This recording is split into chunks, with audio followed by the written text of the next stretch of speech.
حضرت سلمان فارسی اصل میں ایران کے رہنے والے تھے۔ اصفہان کی ایک بستی جی تھی جہاں آپ رہتے تھے۔ آپ کے والد کاشتکار تھے اور ماجوسی تھے، یعنی کہ آگ کی پوجا کرتے تھے۔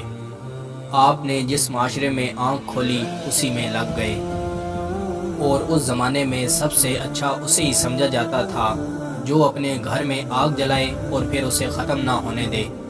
حضرت سلمان فارسی کے باپ نے ان کی ڈیوٹی لگائی ہوئی تھی۔ آپ کا اصل نام مابا تھا اور ان کے خاندان کا نام آب الملک تھا۔ ایک دن ان کے والد نے کہا، بیٹا آج میری جگہ تم کھیت میں جاؤ اور میں تمہارا کام کرتا ہوں۔ آپ نے کہا، ٹھیک ہے ابو جان، میں جاتا ہوں۔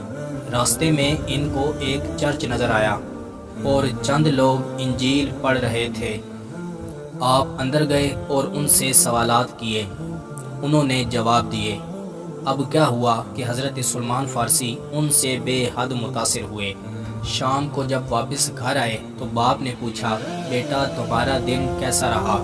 آپ نے جواب دیا، میں تو کھیت میں گیا ہی نہیں۔ آپ نے کہا، میں تو پورا دن چرچ میں رہا ہوں۔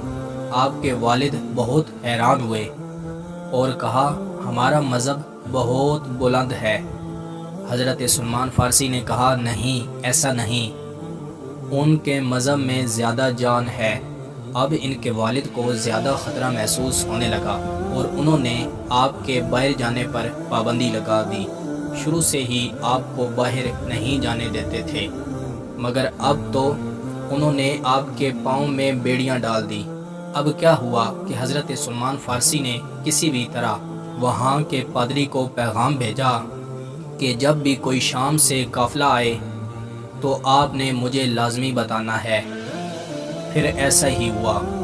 شام سے ایک قافلہ آیا اور آپ ان کے ساتھ ایران سے شام چلے گئے، اور یہ آپ کی پہلی ہجرت تھی۔ جب شام آئے تو آپ نے پادری سے سوالات کیے اور مطمئن ہو گئے، اور آپ نے عیسائیت کو قبول کر لیا۔ اب کیا ہوا کہ وہاں کا پادری بہت دھوکے باز تھا۔ حضرت سلمان فارسی سوچتے تھے کہ کتاب میں کچھ لکھا ہوا ہے اور پادری کچھ اور کرتا ہے، لہٰذا نیا معاملہ تھا، اس لیے آپ خاموش رہے۔ ایک دن پادری کا انتقال ہوا۔ جب جنازے پر سارے لوگ جمع ہوئے تو آپ نے سب کچھ بتا دیا۔ لوگوں نے کہا، بھلا ایسے بھی شاگرد ہوتے ہیں؟ حضرت سلمان فارسی نے کہا، یہ بندہ آپ کو کہتا تھا صدقہ اور زکوٰۃ دو۔ جب آپ لا کر دیتے تھے تو یہ غریبوں کو نہیں دیتا تھا بلکہ اپنے پاس رکھ لیتا تھا۔ لوگوں نے کہا، آپ کے پاس دلیل کیا ہے؟ اب جب حضرت سلمان فارسی نے دیکھا تو لوگوں سے کہا، میرے ساتھ آؤ، اور پادری کے محل میں لے گئے۔ وہاں ایک تہہ خانہ بنا ہوا تھا جہاں سونا ہی سونا تھا۔ اب وہاں کے لوگوں نے فیصلہ کیا کہ پادری کو سولی پر لٹکایا جائے اور اس کو سنسار کیا جائے۔ اب اس پادری کے بعد ایک نیا پادری آیا جو بہت نیک انسان تھا۔ حضرت سلمان فارسی اس سے بے حد متاثر ہوئے، اور جب اس پادری کے انتقال کا وقت آیا تو حضرت سلمان فارسی ان سے کہنے لگے، اب آپ مجھے بتائیں میں کہاں جاؤں؟ پادری نے کہا، تم علم حاصل کرنے کے لیے موصل جاؤ۔ حضرت سلمان فارسی ایران سے شام آئے اور اب شام سے موصل جانے کا ارادہ کیا۔ موصل میں آ کر آپ نے پادری کو بتایا کہ میں شام سے آیا ہوں، اب کیا میں آپ کے پاس رہ کر علم حاصل کر سکتا ہوں؟ انہوں نے کہا، ٹھیک ہے۔ اب حضرت سلمان فارسی یہاں رہنے لگے، اور پھر یہاں سے بھی آپ نے ہجرت کی اور ناسبین چلے گئے، اور وہاں بھی کچھ عرصہ تعلیم حاصل کی، اور یہاں سے آپ نموریہ آئے۔ وہاں آپ کو ایک ایسا پادری ملا جس نے آپ کو کہا کہ اب تو وہ ایک ہی آئے گا جو دین ابراہیمی کو لے کر آگے چلے گا۔ وہ ریگستان میں آئے گا، اور جہاں وہ ہجرت کر کے آئے گا وہاں کھجوروں کے باغات ہوں گے۔ اور اگر آپ کو واقعی حق کی تلاش ہے تو آپ جائیے، اور مکمل حق آپ کو وہاں ہی ملے گا۔ بنو کلب کے لوگ آپ کو ملے اور اموریہ میں ہی آپ کی ملاقات ہوئی۔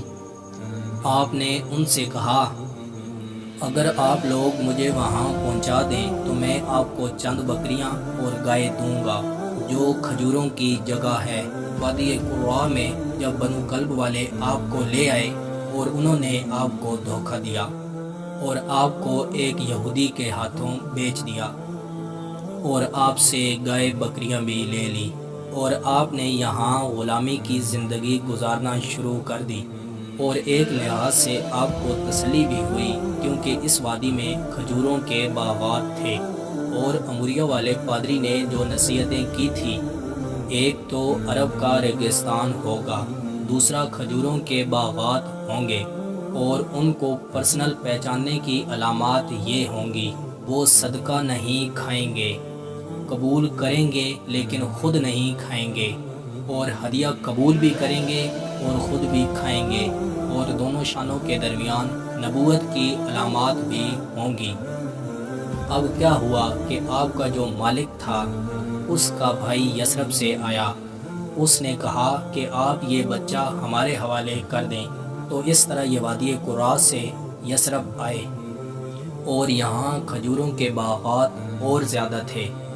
اور جب یثرب آئے تو حضور صلی اللہ علیہ وسلم نبوت کا اعلان کر چکے تھے، لیکن حضور ابھی مکہ میں ہی تھے۔ اب کیا ہوا کہ ایک دن آپ کام میں لگے ہوئے تھے، کھجور کے درخت سے کھجوریں اتار رہے تھے اور مالک نیچے بیٹھا ہوا تھا، اور اچانک ایک آدمی ان سے ملنے آیا، اور وہ کہنے لگا کہ ایک آدمی مکہ سے آیا ہے اور سارے لوگ اس کے گرد جمع ہو گئے ہیں، اور وہ کہتا ہے میں اللہ کا نبی ہوں۔ حضرت سلمان فارسی نے ان دونوں کی بات سن لی اور خوشی سے نیچے اترے، اور ایسا محسوس کر رہے تھے کہ جیسے دلی مراد پوری ہو چکی ہو۔ حضرت سلمان فارسی نے اپنے مالک سے پوچھا، کون آیا ہے؟ آپ کے مالک نے کہا، تم کو کیا، کون آیا ہے؟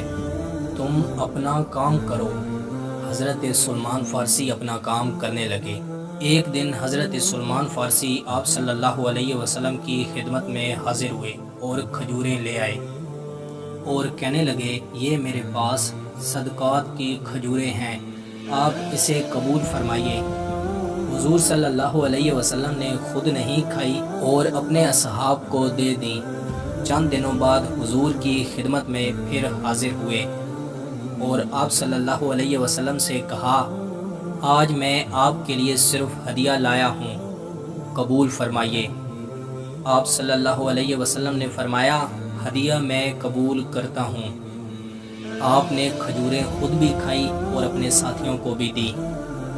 اب صرف ایک علامت باقی تھی، اور یہ بار بار کوشش کرتے رہے۔ آپ صلی اللہ علیہ وسلم سمجھ گئے اور اپنی چادر کھینچی، اور حضرت سلمان فارسی نے مور نبوت دیکھ لیا، اور جب دیکھا تو چومنے لگے۔ حضور صلی اللہ علیہ وسلم نے فرمایا، آگے آؤ۔ پھر حضرت سلمان فارسی نے مکمل اپنی داستان سنائی کہ میں کون تھا اور کہاں سے آیا ہوں۔ آپ صلی اللہ علیہ وسلم نے فرمایا، تم اپنی داستان سارے لوگوں کو سناؤ، اور اسی موقع پر آپ نے اسلام قبول کیا، اور اسی موقع پر آپ کا نام سلمان رکھا گیا۔ لیکن ابھی غلامی ختم نہیں ہوئی تھی۔ آپ صلی اللہ علیہ وسلم کو ان کی بڑی فکر رہتی۔ آپ نے کہا، تم اپنے مالک سے کہو مجھے آزاد کرنے کا کیا لے گا؟ آپ کے مالک نے کہا، تم مجھے 300 کھجور کے درخت لگا دو اور کچھ سونا دو، پھر میں تمہیں آزاد کر دوں گا۔ جب انہوں نے ہمارے پیارے پیغمبر محسن انسانیت حضرت محمد صلی اللہ علیہ وسلم کو خبر دی تو آپ صلی اللہ علیہ وسلم نے فرمایا، ٹھیک ہے، اور آپ صلی اللہ علیہ وسلم نے صحابہ میں اعلان کر دیا کہ اپنے بھائی کی مدد کرو۔ اسی طرح انہوں نے اپنے بھائی کی مدد کی اور حضور صلی اللہ علیہ وسلم نے خود سونا دیا۔ تو اس طرح حضرت سلمان فارسی رضی اللہ تعالی عنہ کو آزادی ملی اور ان کا بھائی چارہ حضرت ابو دردہ رضی اللہ تعالی عنہ سے کیا گیا۔ اب کچھ دنوں بعد غزوہ احزاب ہوئی اور انہوں نے حضور صلی اللہ علیہ وسلم کو رائے دی کہ اگر خندق ہوگی تو ہم کامیاب ہوں گے، تو آپ کی رائے پر عمل ہوا۔ اب مہاجرین والے کہتے تھے کہ سلمان ہمارے ہیں اور انصار والے کہتے تھے سلمان ہمارے ہیں۔ ہمارے پیارے پیغمبر محسن انسانیت حضرت محمد صلی اللہ علیہ وسلم نے فرمایا، نہ مہاجرین میں سے ہیں اور نہ انصار میں سے ہیں، یہ میرے اہل بیت میں سے ہیں، اور اس کے بعد تمام غزوات میں شریک ہوئے۔ حضرت ابو بکر صدیق رضی اللہ تعالی عنہ کے دور خلافت میں آپ کا نمایاں کردار تھا، اور حضرت عمر فاروق رضی اللہ تعالی عنہ کے دور میں جب مدائن فتح ہوا جو ایران کا ایک شہر تھا، تو آپ نے حضرت سلمان فارسی کو ہی گورنر بنایا تھا۔ حضرت عثمان غنی رضی اللہ تعالی عنہ کے دور خلافت میں آپ کا انتقال ہوا۔ اِنَّ لِلَّهِ وَإِنَّ إِلَيْهِ راجعون۔